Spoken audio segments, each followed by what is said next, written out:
Pacific Ocean does not care about you. It does not know your name. It does not know you are there. This is the story of one man who fell off a cargo ship at 2 in the morning into the middle of nowhere. He was just doing his job, walking the outer deck like he had done 100 times before. The ship was massive. The ocean was black. He leaned over the railing for just a moment. Then the ship rolled. Boots lost the deck. His hands locked. And for one long hand, he was He hit the water like a wall. Ocean swallowed. The ship kept moving. Nobody fall. Nobody heard him. He was sinking. His body went into shock, but somewhere deep inside him, something refused to stop. He clawed upward through the dark water, every muscle burning, every second counting. He broke the surface, gasping. The first breath was raw and violent. He spun around, desperate. The ship was already 200 meters away. Its lights were shrinking, and then they were gone. He was alone, completely, absolutely alone, in the middle of the Pacific Ocean at 2 in the morning with nothing around him for hundreds of miles in every direction. Panic hit him like a second wave. His body wanted to thrash. His mind wanted to scream. But he had one choice: control himself or die within the hour. He pressed his lips together. He slowed his breathing. He chose to live. He rolled onto his back, arms out, face up. He let the ocean hold him. He stared at the black sky above, and he made a decision. He was not going to sink. Time passed. He did not know how much. The cold came slowly at first, then it came for everything. His fingers turned white. His jaw fought to stay still. The Pacific Ocean sits at 58 degrees Fahrenheit. A human body loses heat 4 times faster in water than in air. He knew he had to find something, anything. Then he saw it, a dark shape on the water, 30 meters away. He did not hesitate. He swam.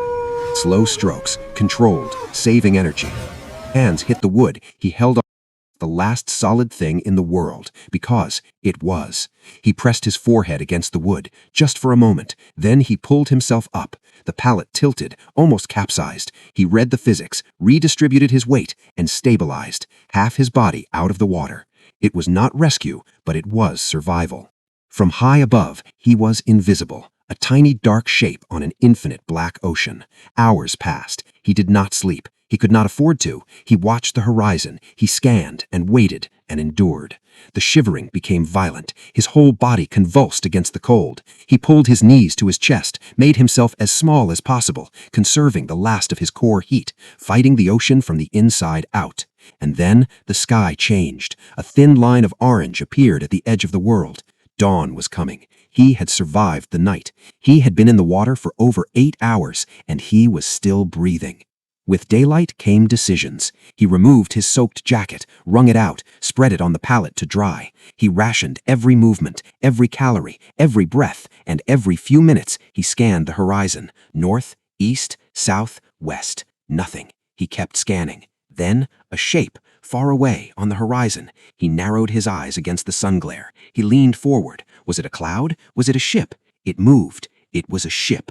He threw himself off the pallet, back into the cold water, both arms waving, as high as they would go. He waved with everything he had left, every last reserve, every last ounce of strength he had saved through the night. He waved and he waved and he waved. The ship kept moving. Same heading, same speed. It passed across the horizon and continued on. His arms fell slowly into the water. He watched until the ship disappeared. Then he pulled himself back onto the pallet. He closed his eyes for exactly 2 seconds. Then he opened them. He was not done. 11 hours in, his lips were cracked. He was spent. The sun was dropping toward the west. He lay flat on the pallet, conserved everything, watched the sky, kept breathing. That was all that was left. Just keep. And then he heard it. The wind, beneath the waves, a sound that did not belong to the ocean, mechanical, rhythmic. He lifted his head. He heard the sound, and he saw it, a helicopter running a search pattern 2 miles away, moving closer. He threw himself off the pallet, back into the cold water, both arms waving, as high as they would go. He waved with everything he had left, every last reserve, every last ounce of strength he had saved through the night. He gave it all in one final signal. The searchlight found him. A column of white light fell from the sky and locked onto him. He stopped waving. He stood completely still. The light held him, and for the first time in 11 hours, someone knew he was there. The rescue diver hit the water beside him. The helicopter held position overhead. The rotor wash pressed the ocean flat in a circle around him. After 11 hours, help had arrived. He was not alone anymore.